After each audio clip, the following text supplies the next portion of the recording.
So what is the CMS that 99% of SEOs and 25% of the internet currently use? Everybody is looking for the door to the new economy, but actually, it's a window. No, it's not Microsoft front page, but shout out to the OG 90s kids that used to build websites and that.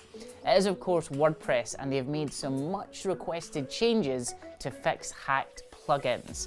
In this week's Canonical Chronicle, we're going to talk about that, plus Google Ads support being delayed, the page layout algorithm, and Google's view on W3C validation. So without further ado, let's get into it. Now at Type A, we love WordPress, but if it's not a custom build, it's gonna need updates. And if you're not careful, you could wreck the entire site the moment you drive it out of the showroom. But now WordPress version 5.5, you can actually download and install plugins and have them automatically update to the latest version.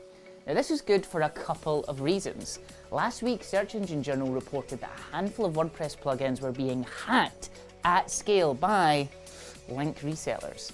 So if you've ever seen something called a niche edit, that's a hacked WordPress link. So with the new update, this should patch most of these issues and reduce the overhead for business owners and for webmasters. Now, our official advice for anyone who's using WordPress, minimize the amount of plugins you're using and get a custom build. Or think about maybe using a less commercially vulnerable CMS, something like Craft CMS.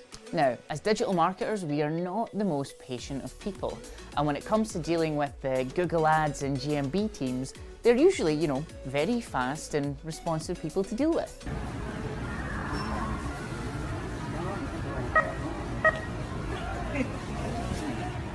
No, I'm only kidding. However, due to the COVID-19 pandemic, they have released a statement saying that things are going to be a little more delayed than usual. So you're going to need to wait a bit longer than usual to get answers to your questions and get your ads reviewed. The official statement from Google said, "Important update. As a precautionary health measure for our phone and chat support specialists in light of COVID-19, some Google Ads support options may be unavailable or delayed. You can still reach us through the contact form." Lol. We apologise for any inconvenience this may cause and appreciate your patience. This message will be updated as the situation changes. Now, it's great that they're keeping communication lines open with us and doing their best amid this global health issue. However, if you've got a serious ad review that needs to happen, you're going to be at least 2 to 3 weeks before you get your ads live. Sorry. He waits.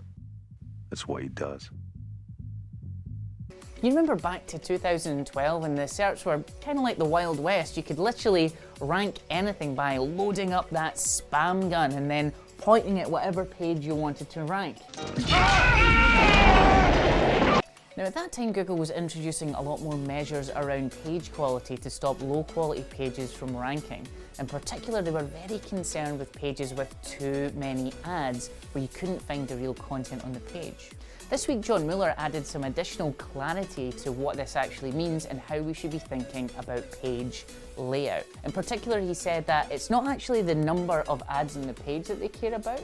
They actually care about how hard it is to find the main content if it's hidden by lots of ads. Essentially saying, if the user experience is bad and they can't find what they're looking for when they click from the SERP, there's probably going to be a penalty at play.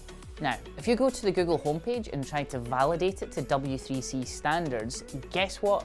It doesn't validate. It's very broken. On what was later revealed to be a broken leg.